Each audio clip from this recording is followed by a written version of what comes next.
20వ అధ్యాయము 21వ వచనం నుండి 24వ వచనం వరకు నేను చదువుతాను. మీ గ్రంథాలలో జాగ్రత్తగా చూద్దాం. 20వ అధ్యాయము నిర్గమకాండము 21వ వచనం నుండి. ప్రజలు దూరముగా నిలిచిరి.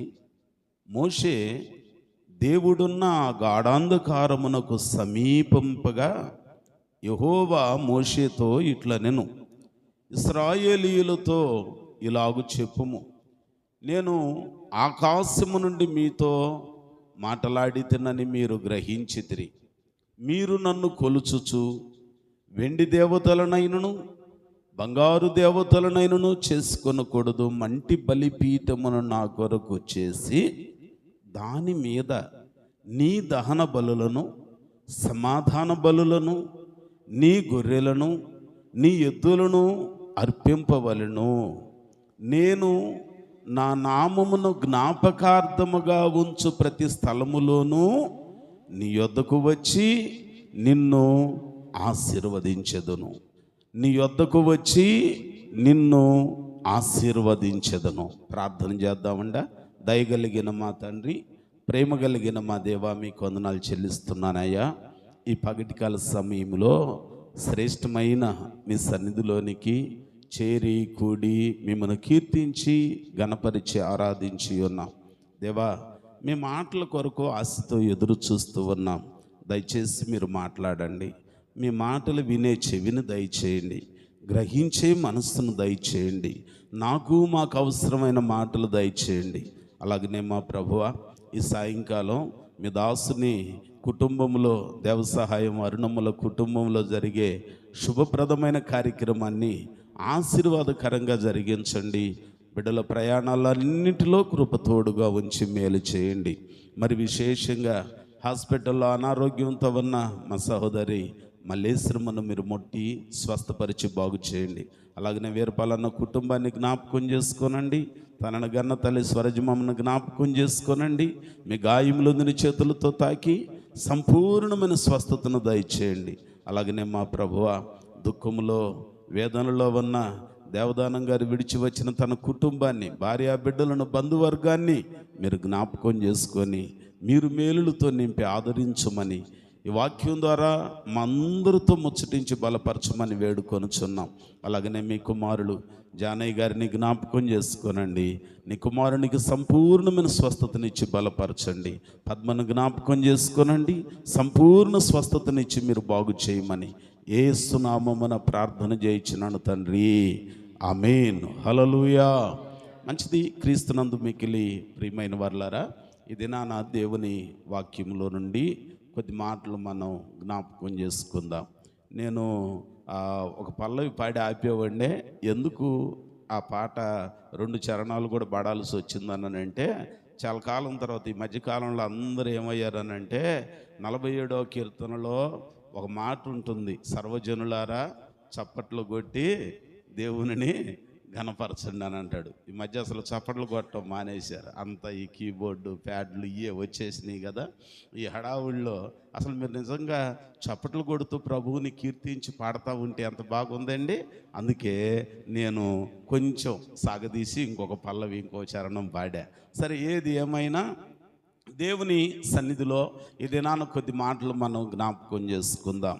బైబిల్ గ్రంథంలో మనందరికీ సుపరిచయమైన ఈ సందర్భం. ఎందుకు మనం ప్రార్థనకు వస్తాం, ఎందుకు దేవుని దగ్గరికి వస్తామనంటే, దేవుడు మనల్ని ఆశీర్వదించాలి. దేవుడు మనల్ని ఆశీర్వదించాలి. ఆయన ఆశీర్వదించితే ఏమవుతుంది? యెహోవా ఆశీర్వాదము దీర్ఘాయుష్నిచ్చిద్ది. యెహోవా ఆశీర్వాదము ఆరోగ్యం ఇస్తుంది. యెహోవా ఆశీర్వాదము సకలైశ్వర్యములతో కూడిన భాగ్యం ఇస్తుంది. అన్నింటికన్నా మిన్నగా యెహోవా ఆశీర్వాదం ఏం చేస్తుంది అనంటే, క్షేమాన్ని ఇస్తుంది. దేవునికి స్తోత్రం. హల్లెలూయా. సిద్ధు బైబిల్ తీసుకున్నాక తర్వాత రాసుకుందు. బైబిల్ తీసుకో. Very good. చాలా సంతోషం. క్రీస్తునందు మిక్కిలి ప్రియమైన వారలారా, దేవుడు మనల్ని ఆశీర్వదించాలి. దేవుడు అబ్రాహామును ఆశీర్వదించాడు. అబ్రహామునకు 175 సంవత్సరాల దీర్ఘాయుష్ వచ్చింది. దేవుడు అబ్రాహామును ఆశీర్వదించితే నిండు వృద్ధాప్యం, మంచి ముసలితనాన్ని అనుభవించాడంట. కనుక మనందరం దేవుని ఆశీర్వాదాన్ని కోరుకోవాలండి. దేవుడు ఆశీర్వదించాలని కోరుకోవాలండి. మరి ఇప్పుడు దేవుడు ఆశీర్వదించాలనంటే ఆయనే చెప్తున్నాడు, ఇదిగో నేను నీ యొద్దకు వచ్చి నిన్ను ఆశీర్వదిస్తా. ఎప్పుడు వస్తాడు దేవుడు? ఏం చేస్తే వస్తాడు దేవుడు? మనం ఆయన దగ్గరికి వెళ్ళటం కాదట, ఆయనే మన యొద్దకు వచ్చి మనల్ని ఆశీర్వదిస్తాడు. ఏం చేస్తే? ఇక్కడ సందర్భం ఏంటనంటే, చరిత్ర కాస్త జ్ఞాపకం చేసుకుంటే, దేవుడైన యెహోవా మోషే భక్తుని ద్వారా 4 తరాలు ఐగుప్తు దాస్యముల వలన ఇశ్రాయేలీయులందరిని విడిపించి బయటికి తీసుకొచ్చేటప్పుడు దేవుడు వాళ్ళకి ఏం వాగ్దానం చేశాడు? అయ్యా మరి 4 తరాలు అయిపోయిందయ్యా, 5వ తరం వచ్చిందయ్యా, 430 ఏళ్ళు గడిచిపోయిందయ్యా, మేము బానిసలకు వచ్చి 4 ఏళ్ళు ఇక్కడ వదిలిపెట్టి హైదరాబాదులోనో విశాఖపట్నంలోనూ ఉంటే 3 సెంట్ల స్థలం 3 గజాలకు కూడా దొరకదయ్యా, మరి ఇప్పుడు ఎక్కడికి వెళ్ళను, మాకు ఏం లేదు కదా అయ్యా అంటే దేవుడు అన్నాడు, ఇదిగో నేను మీకు పాలు తేనెలు ప్రవహించు దేశాన్ని స్వాస్యంగా ఇస్తా. పాలు తేనెలు ప్రవహించడం అని అంటే ఒక గడ్డపలుగా అక్కడ గాయం చేసి గాతం వేస్తే పాలు తేనె బయటకు వచ్చిందని కాదు దాని అర్థం. అంటే సత్తువ కలిగిన నేల, మంచి పంట పండే స్థలం, శ్రేష్టమైన భూభాగాన్ని నేను మీకు ఇస్తాను అన్నాడు. సరే ఎంతమంది అయ్యానంటే ఆ రోజు బయలుదేరిన వాళ్ళు 6 లక్షల మంది పాదచారులు అంటే కాళ్ళతో నడవగలిగిన వాళ్ళు. మరి కాళ్ళతో నడవలేని పాలు తాగే పిల్లలు ఉంటారు, సంకన ఉన్నవాళ్ళు కదండి, ముసలా ముతక నడకలేని వాళ్ళు ఉన్నారు. వీళ్ళందరిని లెక్క పెడితే ఎంత ఉంటుందో ఆలోచించండి. ఇప్పుడు వాళ్ళందరూ బయటకు వచ్చారు. బయటకు వచ్చిన తర్వాత దేవుడు ఏం చేశాడు అన్నానంటే, ఇశ్రాయేలీయులందరికీ ఒక కట్టడ నియమించాలి, ఒక కట్టుబాటు ఉండాలి, ఓ క్రమం ఉండాలి, ఓ పద్ధతి ఉండాలి. కట్టు లేకపోతే జనులు పాడైపోతారంట. దేవోక్తి లేని ఎడల జనులు కట్టు లేక పాడైపోతారంటాడు. ఒక కట్టడి ఉండాలి, ఒక నియమం ఉండాలి, ఒక పద్ధతి ఉండాలి. తీరుబడి ఉన్నప్పుడు నేను వచ్చి వాక్యం చెబుతాలే, తీరుబడి ఉన్నప్పుడు ప్రార్థన చెబుతాడు అని అంటే కట్టుబాటు లేదు. ఒక కట్టడి పెట్టుకోవాలి. ఫలానా సమయానికి ప్రార్థన అని అంటే ఆ సమయానికి ఎన్ని పనులు ఉన్నా మనం ఏం చేయాలి, ఎంత దూరంలో ఉన్నా ఏం చేయాలి, అట్లా కాదులే ఈరోజు ఆదివారం కుదరదులే రేపు సోమవారం చేద్దాంలే అనుకుంటే కుదరదంట. ఒక నియమం ఉండాలి, ఒక నిబంధన అనేది ఉండాలి. ఇప్పుడు వీళ్ళకు కూడా దేవుడు అంటున్నాడు, ఇదిగో నేను మీకు ఆశీర్వాదం ఇచ్చా, నేను మీకు వాగ్దాన భూమిని ఇస్తానని చెప్పా, మీ అందరిని బాధలో నుంచి విడిపించబడిన మీరు ఇప్పుడు ఆ దేశంలో ఉండి ఆశీర్వదించబడి అంతకంతకు వర్ధిల్లాలి అనంటే మీరు చేయాల్సిన పని ఏంటనంటే మీకు కొన్ని కట్టడలు ఇస్తున్నా అంటాడు. దేవుడు మోషే భక్తుడిని కొండ మీదకి పిలిపించుకొని 10 ఆజ్ఞలను ఇచ్చాడు. ఎన్ని ఆజ్ఞలను ఇచ్చాడండి? ఆ పైన మీరు చదువుకుంటే ఉంటుంది. 10 ఆజ్ఞలను ఇచ్చిన తర్వాత గాఢాంధకారములో నుంచి దేవుడు మాట్లాడాడు. వెంటనే అంటున్నాడంటే, ఇదిగో ఈ ప్రజలందరూ నేను నీతో మాట్లాడినది విన్నారు, నా స్వరం వాళ్ళు ఆలకించారు. అయితే నా మాట ఆలకించిన వాళ్ళు, నా మాట విన్న వాళ్ళు, నేనే వాళ్ళ దగ్గరికి వచ్చి వాళ్ళని ఆశీర్వదించాలి అనంటే ఒక్క పని చెయ్యి మోషే, నువ్వు ఒక్కడవే నా దగ్గరికి వచ్చావు నేను పిలిస్తే, ఇప్పుడు నేను ప్రజలందరి దగ్గరికి వస్తా. ప్రజలందరి దగ్గరికి నేను రావాలనంటే ఏం చేయాలో తెలుసా? మీరే మంటితో బలిపీఠమును కట్టుకోవాలి. ఏంటిదంటండి అది? మట్టితో బలిపీఠం కట్టుకోవాలి. మట్టికి విలువ ఉందా? అప్పుడప్పుడు అంటారే నీ నోట్లో మన్ను బొయ్యా అని అంటారు. అంటే దాని అర్థం ఏంటి? సావమని అర్థం కదండి. అదేమన్నానంటే ఎవరికైనా నష్టం కలిగితే పాతకాలపు వాళ్ళు ఏం చేసేవాళ్ళు, దుమ్మెత్తి ఎక్కడ పోసుకునేవాళ్ళు. ఇప్పుడు వాళ్ళకి ఎక్కడలేండి, అన్నీ కూడా ల్యాప్టాప్లోనో కంప్యూటర్లను చూసి పోసుకుంటారు. ఆ రోజుల్లో పరిస్థితి, నినివే ప్రజలకి నష్టం కలుగుతుంది, కీడు కలగబోతుందని తెలిసినప్పుడు వారందరూ గోనె పట్ట కట్టుకొని బూడిదలో కూర్చొని, యోబుకు నష్టం కలిగింది, 10 మంది బిడ్డలు పోయారు, యావదాస్తి పోయింది, తను బూడిదలో కూర్చొని గోనె పట్ట కట్టుకొని దుమ్ము పోసుకొని ఏడుస్తున్నాడంట. అంటే నష్టం కలిగినప్పుడు ఎన్నిక లేనిది ఈ దుమ్ము, ఈ ధూళి, మట్టి. అందుకని అబ్రాం గారు అంటారు, అయ్యా ఒక్కసారి అడుగుతానయ్యా, మట్టినయ్యా, అయ్యా చావుకు తెగబడి అడుగుతున్నా, ఒక్కసారి అడుగుతా అంటే ఎన్నిక లేనిది. ఏమండి, ఈ రోజుల్లో దైవ దర్శనం కావాలనంటే ఒక టికెట్ కావాలి, దానికి గొప్ప రేటు కూడా కావాలి. ఈ డబ్బు పెడితే ఇది, ఈ డబ్బు పెడితే అది. అయ్యగారితో సెల్ఫీ దిగాలనంటే, నేను అనేది వేరే వాళ్ళ గురించి కాదు, ముందు క్రైస్తవ్యాన్ని బాగు చేసుకుంటే చాలు. ఇంకొకటి ఎందుకు మనకి? ఇంట్లో మనది ఒకటి చేసుకోలేకపోతున్నాం, మళ్ళీ ఊరిది ఎందుకు? ఏమంటే పాదిరి గారు ఈ మధ్య కొంతమంది సెలబ్రిటీస్ ఉన్నారు కదండి, పాస్టర్లో కూడా, అయ్యగారితో సెల్ఫీ దిగాలని అంటే 10,000 రూపాయలు. ఇంకొంతమంది అయ్యగారితో కప్పు కాఫీ తాగాలనంటే దానికి ఒక రేటు అంట. ఎంత ఘోరమేండి, ఎంత ఇబ్బంది అండి. ఇలాంటి వాళ్ళని కనుక చూస్తూ ఉంటే భయం వేసింది. పరలోకం వెలబెట్టి కొనుక్కుంటే వచ్చేది కాదు. దేవుడు నీ యొద్దకు వచ్చి ఆశీర్వదించాలనంటే, ప్రభు మన దగ్గరికి రావాలనంటే, వెండితో బలిపీఠం కట్టమనలా, బంగారంతో బలిపీఠం కట్టమనలా, ముత్యములతోనో వజ్రాలతోనో వైఢూర్యాలతోనో బలిపీఠం కట్టమనలా. దేనితో ఆయన బలిపీఠం కట్టమన్నాడు అనంటే, వెళ్ళలేనిది, ఖర్చు లేనిది, ఖరీదు కట్టలేనిది, అందరికి అనుకూలమైనది మట్టితో బలిపీఠం కట్టాలి. స్తోత్రం చెబుదామా? ఏదైనా ఊరకిస్తే దాని విలువ తెలియదంట కొంతమంది. అదే డబ్బులకిస్తే తెలిసిద్దంట. ఊరికినే ఉచితంగానే దేవుడు పిలుస్తుంటే వస్తున్నామండి. ఓహో, ఎన్నో పనులు ఉంటాయి. కానీ బాధ వచ్చిందనుకోండి, అదే వ్యవహారాలకు కూర్చుందాం అన్నట్టు కూర్చుంటారా? ఆగమ్మా, రేపు మా చేస్తానని చెబుతున్నాడు, మందులు లేవంటమ్మా నాకు వచ్చిన వదిలోయ్, కూర్చో వ్యవహారం పెడదాం, నలుగురు కూర్చుంటే ధైర్యం వచ్చింది. నీ ధైర్యం తగలాడా? నీతో కూర్చొని ఇన్ని ఇబ్బందులు వచ్చినాయి కదా, నేను నా తల్లే, ఇక నాకు వద్దు. వరే అయ్యా, నేను కూర్చొని నీ వ్యవహారం, నీ మాటలు నాకు ధైర్యం కాదు, ఊపిరాగేటట్టు ఉంది. కాబట్టి ఎక్కడికి వెళ్ళాలి? అదిగో దేవుని సన్నిధికి వెళతా. దేవుని సన్నిధిలో పాస్టర్ గారు లేరు, గుడివాడి నుంచి రాలా. ఆ బాబో, దేవాను, రాజు, ఆ ఆడపిల్లలు ఎవరు ఒకళ్ళు ప్రార్థన చేస్తారులే. ఎవరు లేకపోయినా నా మటుకు నేను వెళ్ళి గుళ్ళో బట్టి వెళ్ళాడతా. దేవునికి స్తోత్రం. ఎప్పుడు బాధ వచ్చినప్పుడు ముందు పిలిస్తేనో బయట ఉంటారంట. అందుకని భక్తుడు వెలుపల ఉంటేనో వేదన లేనండి. వెలుపులుంటే వేదనలంట, సమయం లేదండి, త్వరపడి రండి అని అంటాడు. వాక్యంలో మనం చూస్తే మట్టితో బలిపీఠం కట్టాలి. మోషే భక్తుడు కొండపైన ఆయన ఆజ్ఞలన్నీ వ్రేలుతో రాస్తే ఆజ్ఞల పలకలు తీసుకొని 2 సార్లు కొండ మీదకి వెళ్ళాడు కదా, దేవుని మాట విన్నాడు కదా, ఆయనకు ఒక ఆశ కలిగిందంట. మోషే ఇక వెళ్ళిపో కిందకనంటే, అయ్యా నాదొక ఆశ ఉంది బాబా అన్నాడంట. ఎన్ని రోజులు ఉన్నాడు కొండ మీద? 40 రోజులు ఉన్నాడు. 2 సార్లు కూడా 40 రోజులు, 40 80 రోజులు కదండి.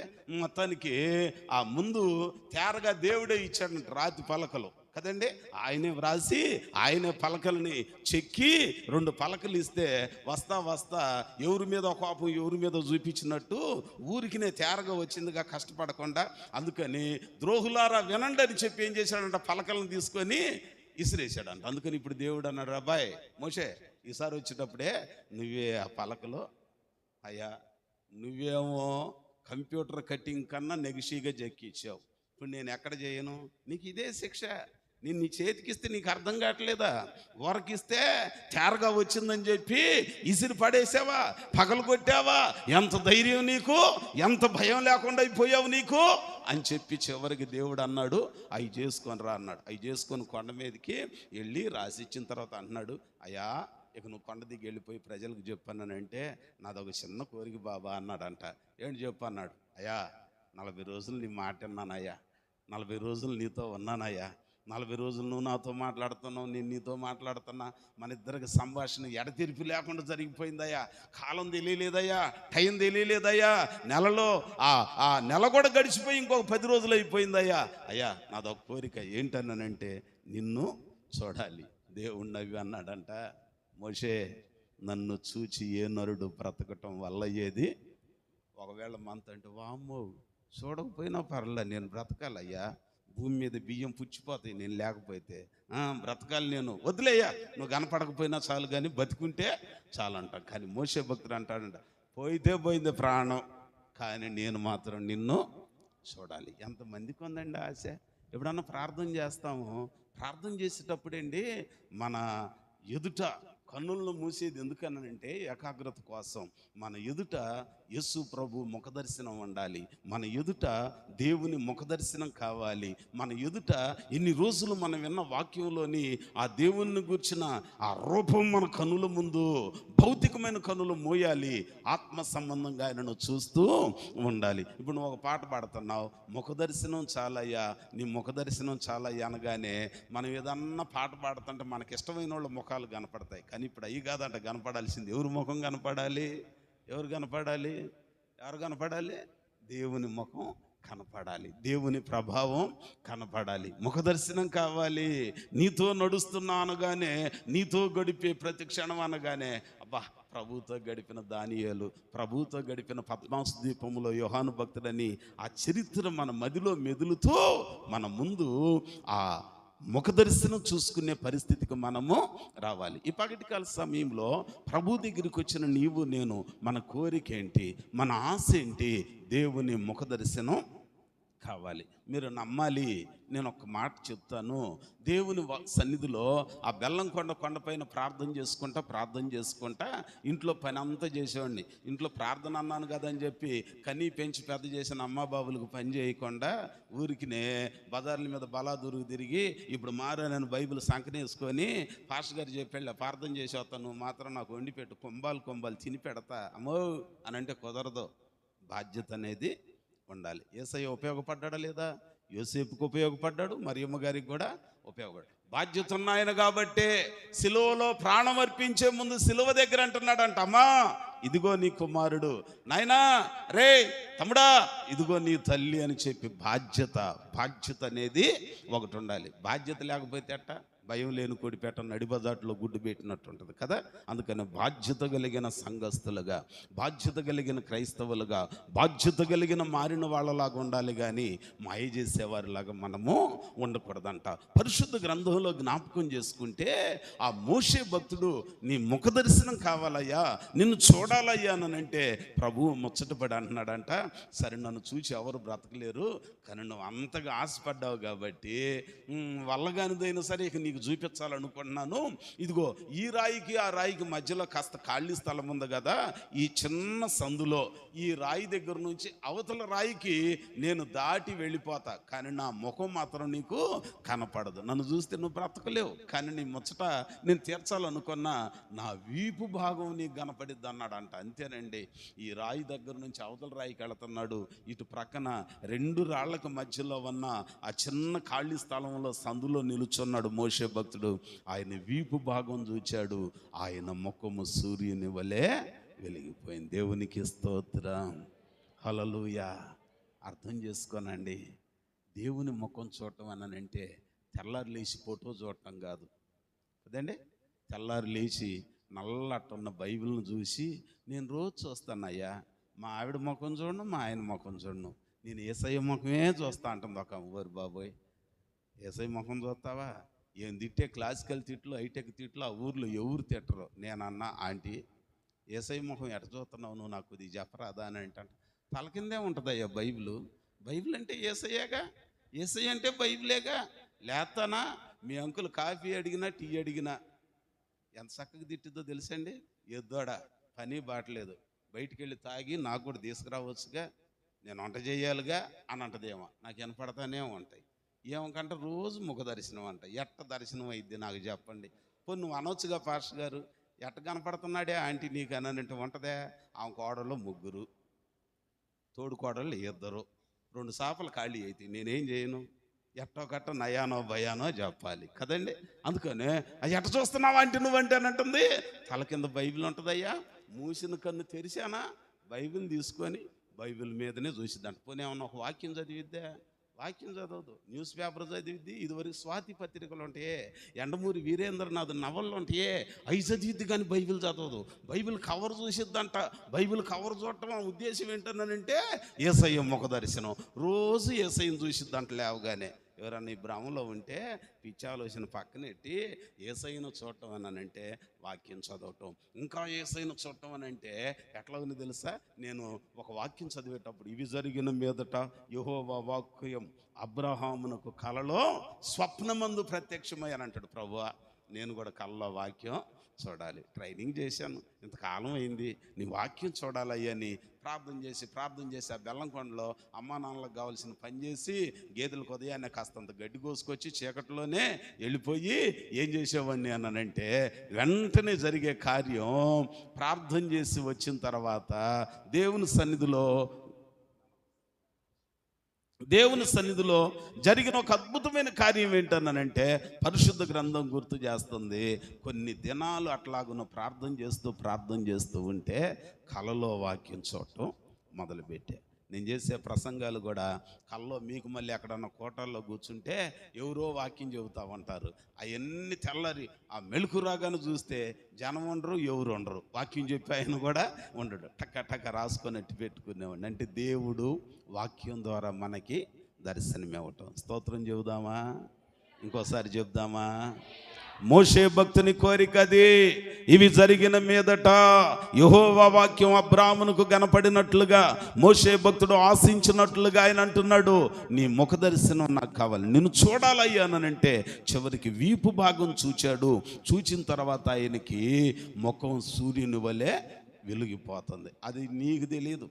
మోషే ముఖం వెలిగిపోతున్నట్టు ఆ ఎత్తైన కొండ దిగి వచ్చేదాకా ఆయనకు తెలియనే.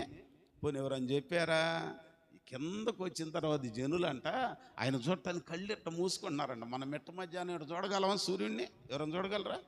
చూస్తారా? లేనిపోయింది. నేను చెప్పాను, నన్ను చూస్తే కళ్ళేమో నీళ్లు గారితే కళ్ళు బయర్లు గంపిపోతాయి, ఏం కనపడదు.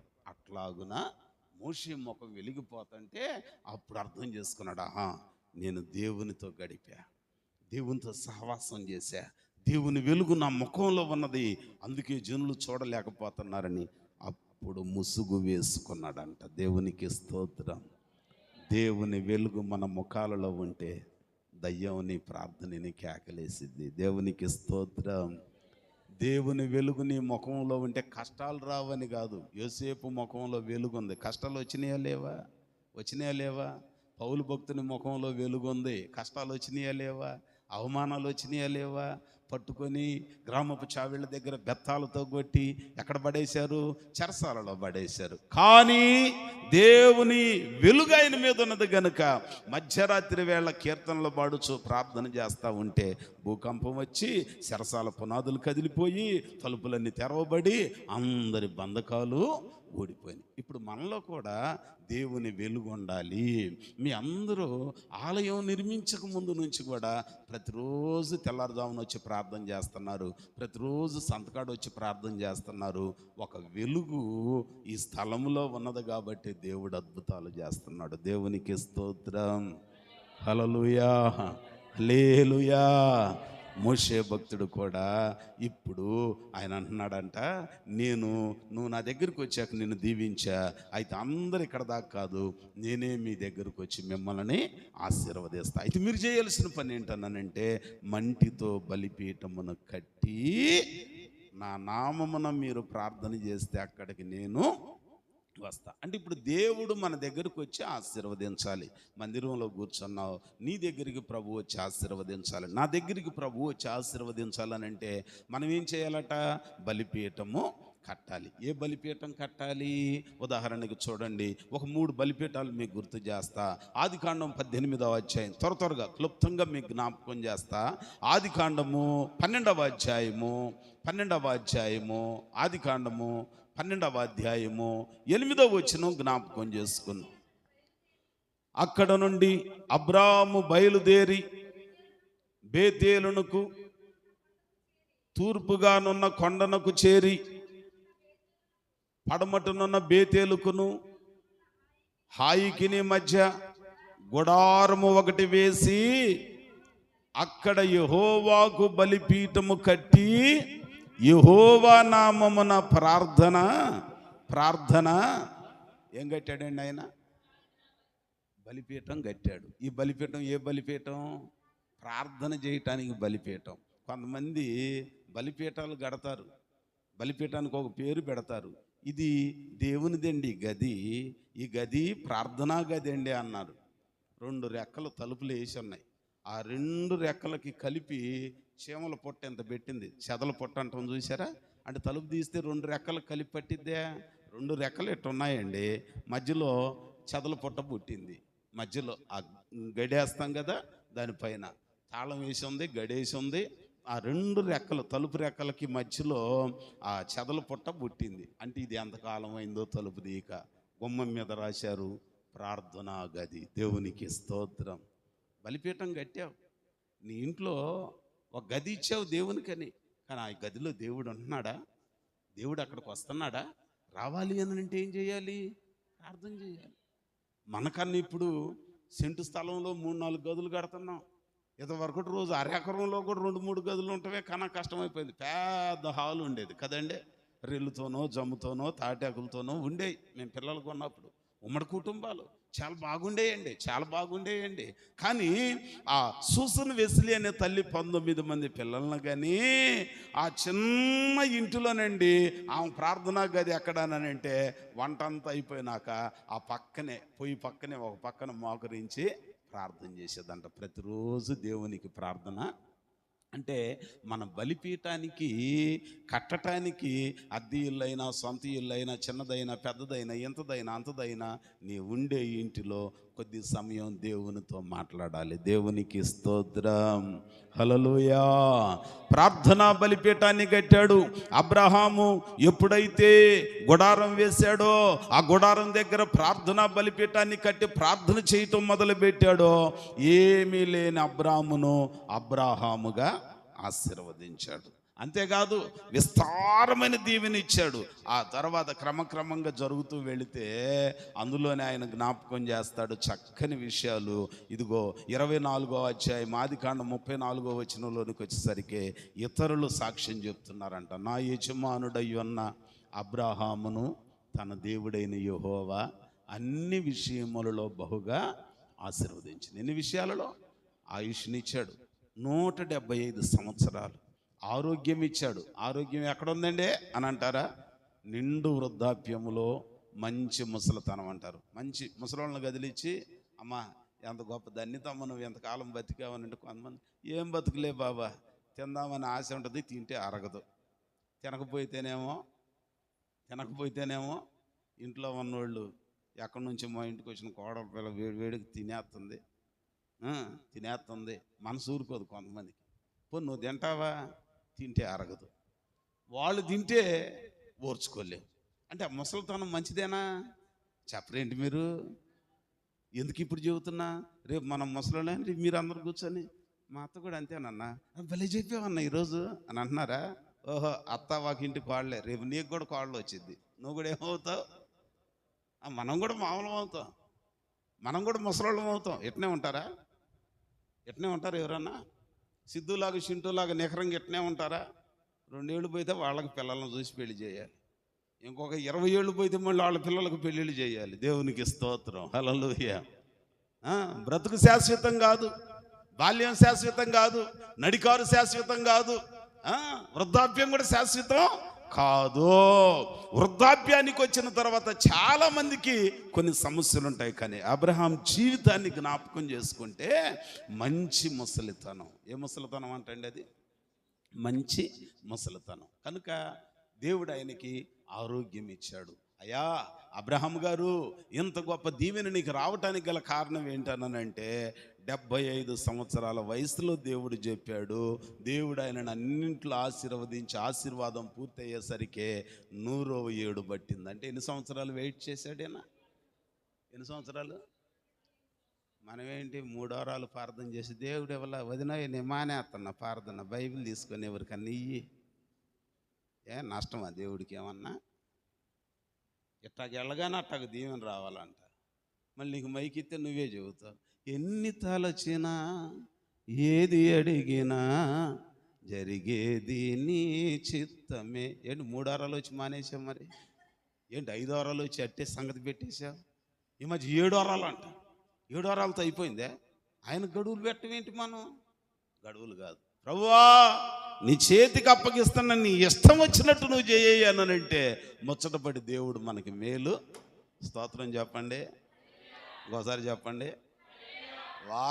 వారం మానేసి చావైనా బ్రతుకైనా నీ కొరకే దేవా, నీ సాక్షిగానే జీవింతునయ్యా. Praise the Lord. నిన్న ఒక ఆణిముత్యం రాలిపోయింది, ఒక నక్షత్రం రాలిపోయింది. గంటెల ప్రకాష్ గారు గుంటూరుకు తీసుకొచ్చారు. మంచి దైవజనుడు.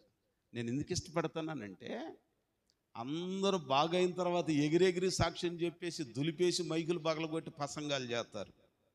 కానీ ఆయన కిడ్నీ సమస్య 25 ఏళ్ళు భరిస్తూ చిరునవ్వుతోనే వాక్యం చెప్పాడు. అది సంగతి. దేవునికి స్తోత్రం.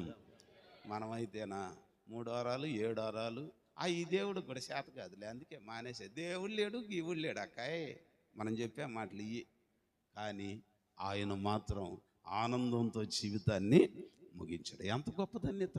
కాబట్టి దేవుని వాక్యం మనకు జ్ఞాపకం చేస్తుంది, అబ్రహాము 25 సంవత్సరాలు దేవునితో పెనవేయబడిన అనుబంధం.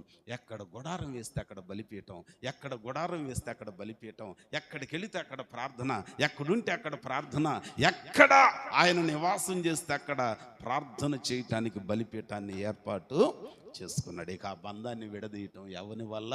అది అటువంటి వాళ్ళు పాడాలి. మన బంధము అనుబంధము విడదీయగలరా ఎవరైనను, మరి ఏదైనాను. నిన్ను 3 వారాల తర్వాత 4వ వారం విడదీస్తుంది. ఏంటన్నట్టు చేయలే దేవుడు. ఇష్టం లేదు నాకు. ఊర్లో వాళ్ళకి నేను ఇష్టం లేదు, దేవుడు కూడా ఇష్టం లేదు. అందుకే మానేసా ప్రార్థన. ఏంటి 3 వారాలు, ఏంటి 5 వారాలు, ఏంటి 7 వారాలు? తప్పు. దేవుని దగ్గరికి రావాలి, ఆయన చేసినప్పుడు మనం స్వీకరించాలి. అప్పటి వరకు ఏం చేయాలి? యజమానుని వైపు దాసుని కన్నులు చూచినట్లుగా, ఆయన చేతుల వైపు దాసురాలు కనిపెట్టుకొని ఒడిపట్టుకొని చూచినట్లుగా మనం కూడా దేవుని దగ్గర కాచుకొని ఉండాలి. ఆయనకి కాలాలు సమయాలు మనం నిర్ణయించటం సరి అయినది కాదు. దేవునికి స్తోత్రం చెబుదామా? అబ్రహాము గారు 25 సంవత్సరాలండి బలిపీఠం కట్టి ఎదురు చూస్తున్నాడు. ఓ సమయం వచ్చింది, దేవుడిచ్చాడు. సరే, దేవుడు బిడ్డని ఇచ్చి ఆశీర్వాదం ఇచ్చిన తర్వాత బలిపీఠం కట్టడం ఆపేశాడా? ఇంకెందుకయ్యా ప్రార్థన అంటే, ఇదివరకు ఆయన ఇస్తానన్న దానికోసం అడిగా, మరి ఇప్పుడు ఎందుకన్నానంటే ఇచ్చిన వాటిని బట్టి దేవుని స్తుతించడానికి బలిపీఠం. దేవునికి స్తోత్రం. అంటే దానికి అంతమనేది ఇక లేదు, అంతమనేది లేదు. కాబట్టి మన కుటుంబాలను కూడా దేవుడు మన యొద్దకు వచ్చి మనల్ని ఆశీర్వదించాలి. ఆయన బలిపీఠం కట్టాడు. ఆదికాండం 18వ అధ్యాయంలో 3 మనుషుల రూపంలో దేవుడు ఆయన దగ్గరికి వచ్చి అంటున్నాడంట, బాయ్ మీదిటికి మరలా ఇదే కాలం ఇదే ఋతువులో నీ యొద్దకు వస్తా, వచ్చినప్పుడు మీ ఆవిడ ఒళ్ళో ఓ మంచి కుమారుడు ఉంటాడు. ఎవరు చెప్తున్నారు? 3 మనుషులు. ఆ 3 మనుషుల రూపంలో దేవుడే. కానీ ఆయనకు తెలుసది నువ్వు బలిపీఠం కట్టి ప్రార్థన చేస్తున్నావు అనుకో, నీ ఇంట్లో ప్రార్థనా బలిపీఠం ఉంటే, నీ గదిలో ప్రార్థనా బలిపీఠం ఉంటే, నీ మదిలో దేవునితో మాట్లాడే ప్రార్థనా బలిపీఠం ఉంటే, ఏదో ఒక రూపంలో దేవుడు నీ వద్దకు వచ్చి నీకు సహాయము చేస్తాడు. దేవునికి స్తోత్రం. అందుకని ఆయన అంటున్నాడు, ప్రార్థనా బలిపీఠం మనకి కావాలి. మీరు బలిపీఠము కట్టిన ఎడల నీ వద్దకు వచ్చి నేను మిమ్మల్ని ఆశీర్వదించును. అర్థమైందే?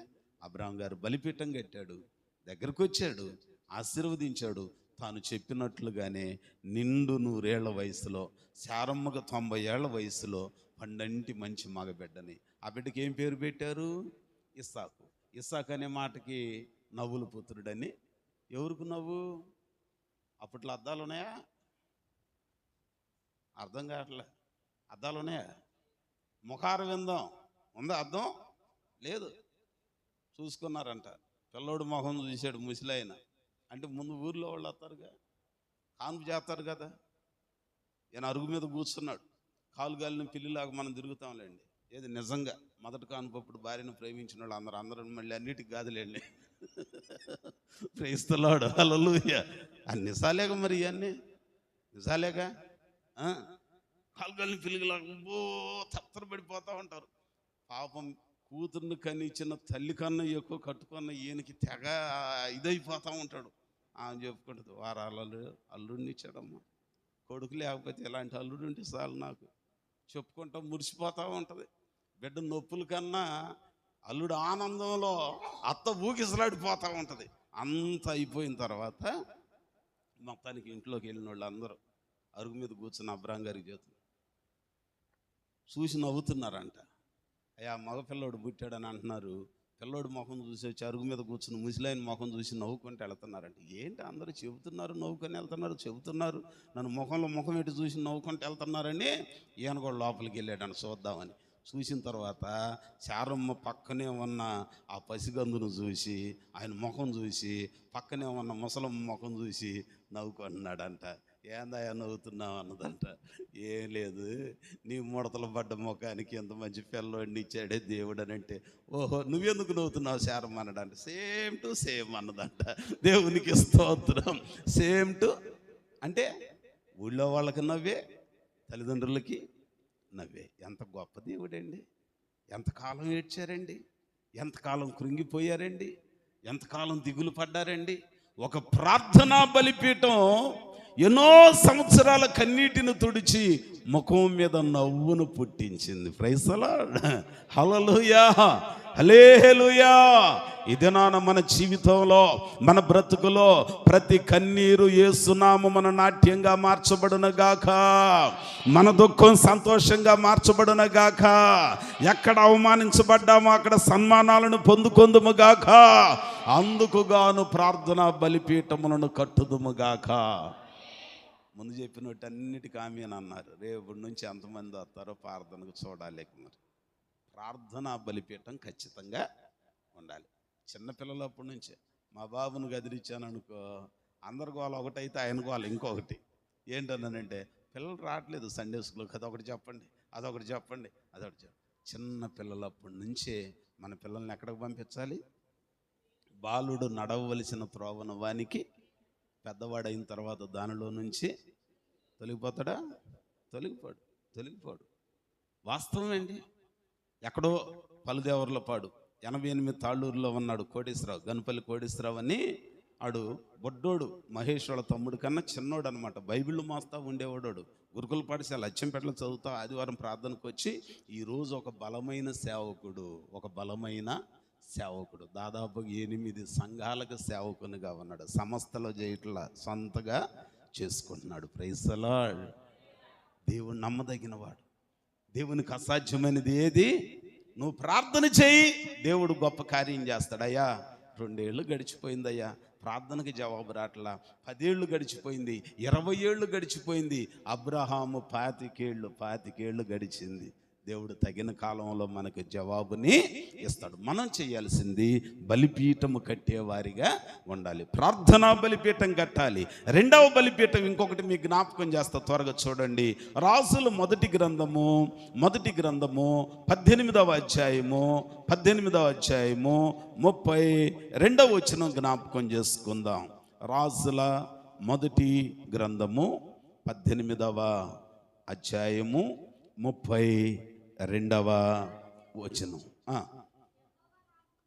యెహోవా నామమున ఒక బలిపీఠమును కట్టించి దాని చుట్టూ 2 మానికల గింజలు పట్టునంత లోతుగా కందకమొకటి త్రవ్వించి కట్టెలను క్రమముగా పేర్చి కోసి ఆ కట్టెల మీద ఉంచి జనులు చూచుచుండగా మీరు 4 తొట్ల నిండా నీళ్లను నింపి ఆ కందకం చుట్టూ నింపేసేయండి అన్నాడంట. ఏం కట్టాడు?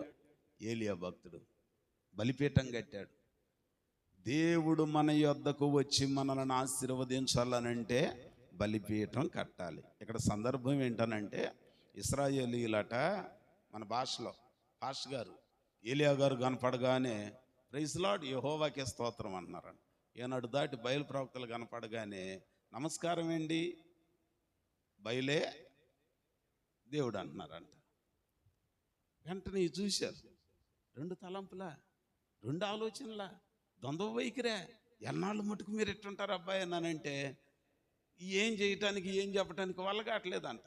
సరే ఇవన్నీ కాదు, యెహోవా దేవుడైతే మీరు ఆయనను ఆరాధించండి, బయలుదేవుడైతే ఆయనని ఆరాధించండి. మరి ఎట్లాగున ఎవరి దేవుడు అనేది తెలిసేది అంటే అందరూ కర్మేలు పర్వతానికి రండి, బయలు ప్రవక్తలు అందరూ ఒక బలిపీఠం కట్టుకోండి, యెహోవా తరపున నేను ఒక్కడనే ఆయన ప్రవక్తగా ఉన్న ఒక బలిపీఠం కట్టుకుంటా, ఎదురెదురు కట్టుకుందాం. మీరు ఒక బలి పశువుని తీసుకోండి, నేను ఒక బలి పశువు తీసుకుంటా, మీ దేవునికి మీరు బలి అర్పించండి, నా దేవునికి నేను బలి అర్పిస్తా. ఆ అర్పించిన బలి మాంసం కట్టెల మీద పేర్చాక మీరు కానీ నేను కానీ అగ్ని రాజబెట్టకుండా మన దేవుణ్ణి పిలిస్తే ఏ దేవుడైతే వచ్చి అగ్నిని ఆ బలి పశువు మాంసం మీద వేసి బూడిద చేస్తాడో ఆయనే దేవుడు అని అన్నారంట. జనం అందరూ అన్నారంట. అసలు తిరుగులేదండి. ఐ విట్నెస్, కంటితో చూసే సాక్ష్యం, ఇక అవునని కానీ కాదని కానీ అనలేమని చెప్పి ఏం చేశారు అని అంటే సరే పదండి అన్నారంట. కర్మేలుకి వచ్చారు, చెరొక బలిపీఠం కట్టుకున్నారు. అటేమో 100 మంది ఉన్నారు ప్రవక్తలు, ఇటేమో ఈయన ఒక్కడే ఉన్నాడు. కట్టిన తర్వాత ఫస్ట్ ఛాయిస్ వాళ్ళకే ఇచ్చాడంట. ట్రాసులు ఏమి ఎగరేయాలి అక్కడ. సీత బొమ్మ, మీది బొమ్మ, మాది సీత్తు, అది పడితే మేము, ఇది పడితే మీరు, అది ఏమి లేవంట. ఫస్ట్ ఛాయిస్ మీకే అన్నాడంట. ఉదయం నుంచి సూర్యోదయం మొదలుకొని మిట్ట మధ్యాహ్నం వరకు వాళ్ళకి అవకాశం, మధ్యాహ్నం నుంచి సూర్యాస్తమయం వరకు ఏలియా గారికి అవకాశం. అయితే మధ్యాహ్నం దాటిపోయింది కానీ అగ్ని రావట్ల. అడిషనల్గా గ్రేస్ పీరియడ్ తీసుకోండి, కొద్దిగా టైం అన్నాడంట. చివరికి ఆఖరిలో ప్రొద్దుగుంకే వేళ దైవజనుడయ్యున్న ఏలియా అక్కడికి వచ్చి ఆ బలిపీఠం దగ్గర నిలుచొని ప్రార్థన చేస్తున్నాడు. అయినట్టు ఏమని చేస్తున్నాడంటే చూడండి ఒకసారి 38వ వచనం చూద్దాం. ఆ 18వ అధ్యాయం రాజుల మొదటి గ్రంథం 38వ వచనం. అతడు ఈలాగు ప్రార్థన చేయుచుండగా యెహోవా అగ్ని దిగి దహన బలి పశువును మాంసమును కట్టెలను నీళ్లను మొత్తం బూడిదగా చేసేసిందంట. దేవునికి స్తోత్రం. దేవుడు వచ్చాడా లేదా?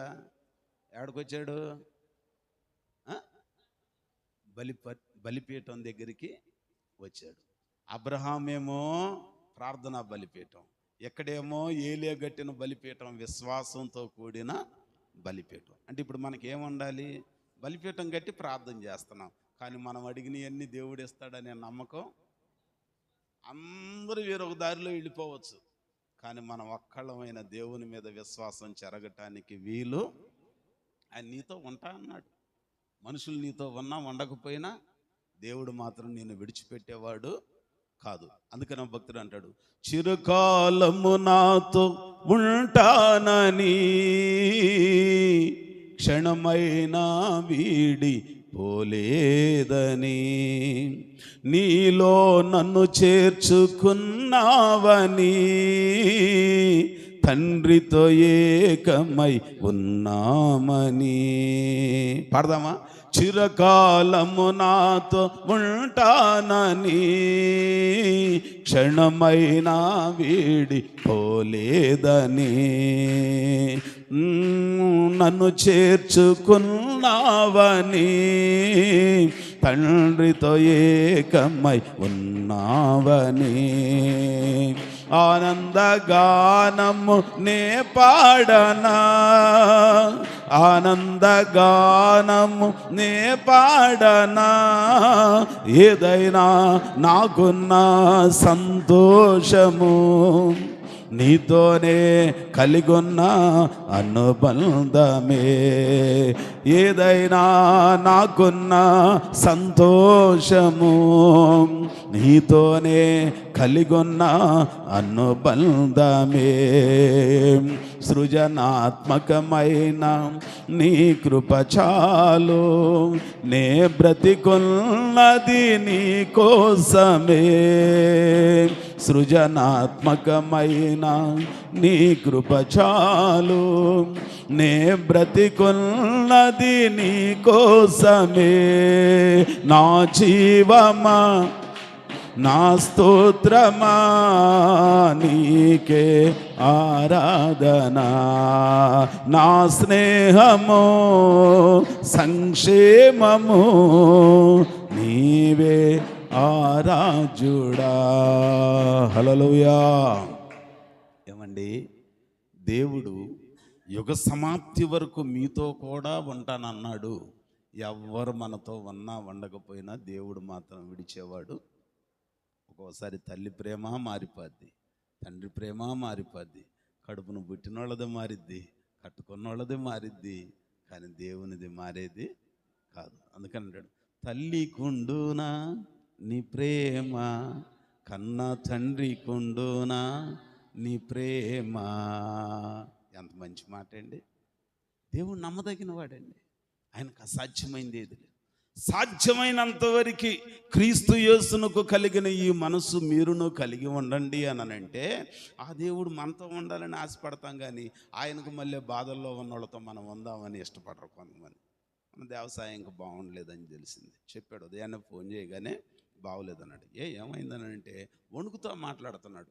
పైగా అట్ట కనపడతాడు కానీ మహా ధైర్యశాలిగా, మీ అందరికీ తెలుసుగా ఆయన ధైర్యం. ఆ గొంతులో వణుకు వచ్చింది. ఏంటి అన్న, బాగుండలా, హాస్పిటల్కి వెళ్ళా, ఇట్లా చేయాలని. నేను ధైర్యంగా మాట్లాడుతున్నా. సరే వెంటనే, ఏంటి ఏమైంది, బాగానే ఉన్నాడుగా, ఇంతవరకు ఎప్పుడు చెప్పలేదుగా అని అంటుంది ఇంట్లో. సరే స్కూళ్ళు సెలవు, ఎడతెరిపి లేని వర్షం. సరే ఏమమ్మా, నువ్వు అది చేసిన టిఫిన్ ఏదో కొద్దిగా మొహాన్ని పడేస్తే నేను ఇల్లు వస్తా, రేపు హాస్పిటల్కి వస్తాడంట, ఉదయాన్నే రెడీ చేయను. ఉదయాన్నే బయలుదేరి నేను ఫోన్ చేస్తే అన్నాడు, కొద్దిగా ఆగుదాం అనుకున్నా. ఎందుకని అన్నానంటే, ఈరోజు కార్యక్రమం ఉందని ఆగాడంట. ఇబ్బందే, రాకపోకలు లేవు. టీవీ 9లోనేమో హైదరాబాదు విజయవాడ రాకపోకలు రూట్లు మార్చారని చెప్పకని ఇంట్లో పోయినసారి ఆగిపోయావు, అట్ట ఆగటానికి వెళ్తున్నావు, మేము కూడా వస్తాను. నాకు ఒకడికి ఈత రాదు, మళ్ళీ మిమ్మల్ని తీసుకెళ్ళి నేను ఎక్కడ దానే బాబా, ఆగు, మన గజి ఈతగాడు ఏ లారీ డ్యూటీలో ఉన్నాడో మా రాము, మళ్ళీ కష్టమైతులే, దేవునికి స్తోత్రం అని చెప్పారు. అయ్యగారులు అందరూ, ఏంటి ముత్యాలు అంటున్నావు, అసలు టీవీ 9లో చూస్తున్నావా? రాజు మాచర్ల గారు ఉదయాన్నే 1/2 గంట మాట్లాడాడు, బండి దోలుతానే ఉన్నా. ఓయ్ బావా, వాగులు వచ్చినాయి అంట, నువ్వు మళ్ళీ అక్కడ ఈ చిక్కుకుపోతావని అంటే, నువ్వు రా ఈత వేసుకుంటాను. దేవుని సన్నిధిలో బాధే, ఇబ్బందే, బాగోలేదని అంటే ఎవరుంటారండి? ఒక సంఘ కాపరిగా, తోటి విశ్వాసిగా, ఓ తమ్ముడుగా, ఒక అన్నగా, అక్కగా, చెల్లిగా ఆ క్రీస్తు ప్రేమను మనం అంత స్థాయి మనం వేయకపోయినా అలవాటు చేసుకోవాలి. కనీసం అలవాటు చేసుకోవాలి. కనీసం కాపీ రైటింగ్ అన్న ప్రయత్నం చేయాలిగా. ఇదివరకు కాపీ రైటింగ్ బుక్స్ ఉండేవి కదండి, చక్కగా డాట్స్ ఉంటాయి, వాటి మీద రాస్తే అచ్చం ఏమే నంబర్ 1 రైటర్ లాగా మారిపోయినట్టుంటుంది. ఉట్టిదే ఆ సొక్కలు లేకపోతే ఏమి, మనకు సొక్కలు ఎవరు? యేసయ్యే. అందుకని పౌలు గారు అంటాడు, క్రీస్తు యేసును పోలి నేను నడుచుకున్నలాగున మీరు నన్ను పోలి పంచాలి, ప్రేమను పంచాలి. మల్లేశ్వరమ్మకు బాగుండలేదని నేను 2 రోజులకు ఒకసారి అడుగుతానే ఉన్నాను. నిర్మలాక్కను కూడా అడిగా, బాబుని అడిగా, రాజుని అడిగా, ఏమన్నాయా ఇంట్లో మరి, నేను వెళ్తానయ్యా రేపు అన్నారు. తీరా చూస్తే రాగానే, గుమ్మంలోకి రాగానే కారు కూడా ఇక్కడే పెట్టేసి, మరి అక్కడ అడావుడి కదా, చూస్తే తలుపులు వేసింది. డౌట్ వచ్చింది, మొత్తానికి ఎక్కడో ఉన్నారు, హాస్పిటల్లో ఉన్నారు. బాబుని అడిగితే అడిగొస్తాను, ఈలోగా వాళ్ళ మనవరాలు వచ్చి చెప్పేసింది. ఒక ప్రత్యేకమైన ఇది దేవుని సన్నిధిలో మొదటిది ప్రార్థన చేయాలి, రెండవది ఏలియా కట్టిన బలిపీఠం, విశ్వాసంతో కూడిన బలిపీఠం. నా దేవుడు అగ్ని కురిపిస్తాడు, నా దేవుడు నిప్పుతో పని లేకుండా, అగ్ని రాసి పెట్టకుండా ఆయనే అగ్ని పంపిస్తాడు. ఈ మధ్యాహ్న కాల సమయంలో నా దేవుడు మందులతో పని లేకుండా లేవనెత్తుతాడు. నా దేవుడు ఎక్కడికి వెళ్ళకుండా నాకు బిడ్డలను ఇస్తాడు. నా దేవుడు ఎక్కడికి వెళ్ళకుండా, నేను తిరగకుండా నా పిల్లలకి సంబంధాలు కుదురుస్తాడు అనే ఒక విశ్వాసం ఉండాలి. ప్రార్థన చేస్తున్నాం, దాంతోపాటు నమ్మకం అనేది కూడా. ఆడపిల్ల కన్నా ఎక్కువ బాధపడిపోయారు వీళ్ళు. పెళ్ళిళ్ళు ఎవరి అని నవ్వుతుంటే అందరూ ఆనందంగా ఉంటారు, అయ్యగారి పక్క నేను కూడా ఆనందంగా ఉండాలిగా. దిగులు పడేవాడు, నాకు భయం వేసేది. పాస్టర్ గారు అడిగారు, ఏంటి వ్యవసాయం అట్లా ఇబ్బంది పడుతున్నాయంటే, పిల్లోడికి పిల్లోడికా అని అంటుంది నవ్వుతా. నీకు అట్నే ఉంటుంది ఎటకారం, ఆయన స్థానంలో ఉంటే తెలిసిద్ది, అందరికి పెళ్ళిళ్ళు అయిపోతున్నాయి, వాళ్ళ ఇంటికి కోడలు రాలేదని. ప్రార్థన చేశారు, ఎదురు చూచారు, దేవుడు అద్భుతమైన కార్యాన్ని చేస్తాడు. యెహోవాకు అసాధ్యమైనది ఏది, ఆయనకు సమస్తమును. నేను మీకు కూడా చెప్పేది అదే, మీరు ప్రార్థన చేస్తున్నారు, దేవుడు ఇస్తాడనే నమ్మండి. ఈ ఆలయంలో గర్భఫలాలని ఇచ్చి కొద్దిమంది ఒకళ్ళు ముగ్గురు సాక్ష్యం చెప్పారు, కానీ కొంతమంది సాక్ష్యం చెప్పకుండా దేవుని చిత్తం అయితే మరి రేపు నవంబర్ 15కి వస్తారేమో. మనమేమో చూస్తేనే అనుమానం వచ్చింది. మనంతా తోమా గారి గుంపు కదండి. 10 మంది చెప్పారంట, అనోయ్ తోమా అన్న అసలు ఒక మంచి సీన్ మిస్ అయిపోయావు అన్న అన్నారంట. ఏంటది అన్నాడు. బోధకుళ్ళు లేచాడన్నా. ఊరికా సచిన వాళ్ళు ఎంతవరకు ఎవరైనా లేచారా? ఏం మాట్లాబాయి మీరు చెప్పేది? లేదన్నా బోధకుడే. ఎట చెప్తున్నారు మీరంటే, ప్రక్కలో ఈటిపోటు ఉంది, చేతుల్లో గాయాలు ఉన్నాయి, కాళ్ళల్లో గాయాలు ఉన్నాయి. ఎవరు చూశారు? మేమే చూసామన్న 10 మంది చూశారు. ఆ గాయాలు నిజమైనయో లేకపోతే మనల్ని భ్రమ పెట్టడానికి ఎవరన్నా వేషం వేసి వచ్చారో? గాయాలలో వేలు పెట్టి చూశారా? పక్కలో చేయి పెట్టి తాకి చూశారా? అనగానే ఈ 10 మంది కొన్న నమ్మకం పోయి, అరే ఆనందంలో మనం టెస్ట్ చేయటం మర్చిపోయామే, నిజమే ఆయనో. చూసారా? ఒక్కడు 10 మంది కొన్న విశ్వాసాన్ని ఏం చేశాడు? ఎవరన్నా ఒక్కళ్ళు అంటారు, ఊపిరాడకుండా 30 మంది 40 మంది తెల్లారుదామున వచ్చి ప్రార్థన చేసేవాళ్ళు ఎంతమంది అయ్యారు ఇప్పుడు? నవ్వుతావేంటి ఆ పెళ్లి కూతురులాగా? 3-4 వస్తున్నారు. ఏంటన్నానంటే, భక్తులు బయలుదేరారమ్మా, ఊపిరాడకుండా వెళ్తున్నారు ప్రార్థనకి అన్నారంట. ఒక్కళ్ళే ఎంతమందిని జడగొట్టారు? మాటే ఆ మాట ఎందుకు వింటున్నావు నువ్వు? మళ్ళీ నువ్వే పడ, నీ మాట చాలయ్యా, నీ చూపు చాలయ్యా. మరి పక్కన ఆయన మాట ఎందుకు నీకు? ఎదురు మాట ఎందుకు నీకు? అవన్నీ మనకి వినపట్టలేదు అన్నట్టుగా, ఓహో నాకు కూడా చాలా వస్తాయి, అయినా నేనేం చేస్తానంటే అలవాటు అయిపోయింది. కరుడు కట్టిన తీవ్రవాదులు అంటారు చూడండి. దేవునికి స్తోత్రం. కనుక ఈ పగటి కాల సమయంలో విశ్వాసం, నా దేవుడు నాకు మేలు చేస్తాడు, నిశ్చయముగా నా దేవుడు నాతో ఉన్నాడు, నాకు అద్భుతమైన కార్యం చేస్తాడనే నమ్మకం మనకి ఉండాలి. చివరిలో ఇంకొక మాట చెబుతున్నాను నేను, సమయం అయింది. దినవృత్తాంతముల 2వ గ్రంథం 33వ అధ్యాయం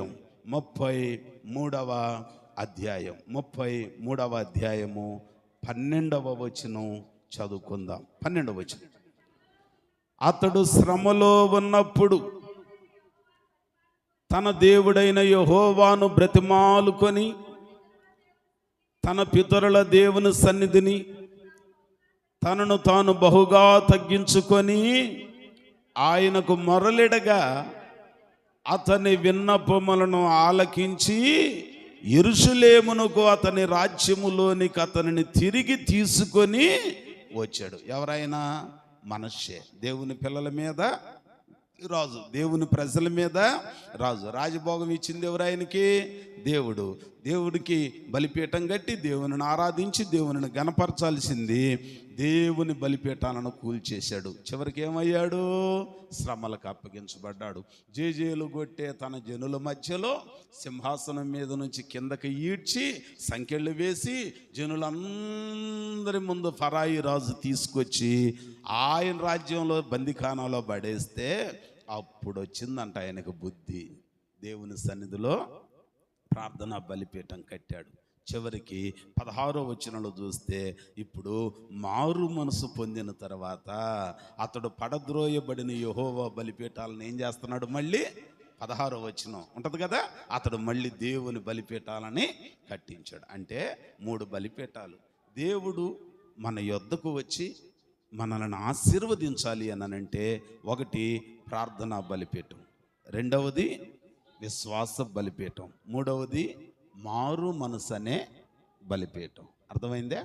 ఈ బలిపీఠాలు మనకు ఉంటే దేవుడు మనకి మేలు చేస్తాడు, దేవుడు మన దగ్గరికి వస్తాడు, మనల్ని దీవిస్తాడు, మనల్ని ఆశీర్వదిస్తాడు. అబ్రాహామును ఆశీర్వదించాడు, ఏలియా భక్తుని ఆశీర్వదించాడు. మనష్షే మార్పు చెందితే ఆయన అవమానాన్ని సన్మానంగా చేసి అతడు పోగొట్టుకున్నది మళ్ళీ దేవుడు ఆయనకి ఇచ్చాడు. ఇదే నాన్న కూర్చున్న నీవు నేను, మనం ఏవి కోల్పోయామో, ఏవి పోగొట్టుకున్నామో, ఏవి ఆలస్యమవుతున్నాయని ఆందోళన చెందుతున్నామో వాటన్నిటిని మన దేవుడు తిరిగి మరలా మనకు దయచేయునుగాక, కృప విస్తరింపజేయునుగాక, కృపలో బలపరుచునుగాక. ప్రార్థన చేద్దాం. అందరం తలలు వంచుదాం, ప్రభు సన్నిధిలో ప్రార్థన చేద్దాం. ఈ పగటి కాల సమయంలో విన్న వాక్యమును బట్టి ప్రభు సన్నిధిలో ఒక చిన్న ప్రార్థన. ప్రభు దగ్గరికి వచ్చా, యేసును అనుసరించడం నేర్చుకోవాలి, క్రీస్తు ప్రేమను పంచాలి, దేవుని ప్రేమను మనం పంచాలి. మీలో ఎవరికైనా శ్రమ కలిగితే, ఎవరికైనా బాధ కలిగితే వారు దేవునికి ప్రార్థన చేయాలి. మనం సంఘంగా ఉన్నప్పుడు ఒకరిని కొరకు ఒకరు ప్రార్థన చేయాలి. ఈ పగటికాల సమయంలో నమ్మదగిన దేవుడు ఈ ఆలయములో అడుగు పెట్టిన వారికి ప్రతి వారికి మేలులు చేస్తున్నాడు. ఏకాంగులను సంసారులను కుమారుల సంతోషం కలిగిన తల్లులుగా, తండ్రులుగా ఆశీర్వదిస్తూ ఉన్నాడు. ఈ దినాన ప్రభు పిల్లలమైన మనం ఆయన పాద సన్నిధిలోనికి చేరిన నీవు నేను మనమందరం ప్రార్థన చేద్దాం. మన మధ్యలో ఉన్న వేర్పాలన్న ప్రార్థన చేస్తారు. అందరూ ప్రార్థనలో ఏకీభవించుదాం. దేవుని పాద సన్నిధిలోనికి చేరిన మనం, ప్రభు పాదాల చెంతకొచ్చిన మనం ప్రార్థన చేద్దామండి. ప్రార్థనలో ఏకీభవించుదాం. పరలోకమందున్న నా తండ్రి, ప్రభువా, నాయన గొప్ప మేలు చేయువాడివి, అడుగుడి ఇవ్వడిని వెతుకుడి దొరుకునని వాక్యం ద్వారా తెలియపరిచావు ప్రభువా. నాయన ఇప్పటి వరకు గడిచిన కాలం మంది సారవన మంది కుటుంబ సభ్యులను ఆదరించి మరి మహింపరిచి గణపరిచి మీ ఆధీనంలో తీసుకున్నందుకు వినలేని సూత్రాలు చెల్లిస్తున్నాం తండ్రి. ప్రభా, ప్రతి కుటుంబంలో అవసరతలు మరి ఇబ్బందులు కలిగి ఉన్నారు ప్రభా. ఆ యొక్క ఇబ్బందుల నుండి, అవసరతల నుండి మీరు మేలు చేస్తారని వేడుకుంటున్నాను తండ్రి. అయా ప్రభా, సారవన మందిర కుటుంబ సభ్యులు 56 మంది, ఆ కుటుంబంలో ఎవరికి అభివృద్ధి అవ్వటకు సహాయం చేయండి, 30 దంతులు 100 ఫలించుటకు సహాయం చేయండి. ప్రతి కుటుంబంలోనూ ప్రభువా నాయన పెళ్ళిళ్ళు చేయించుకుంటూ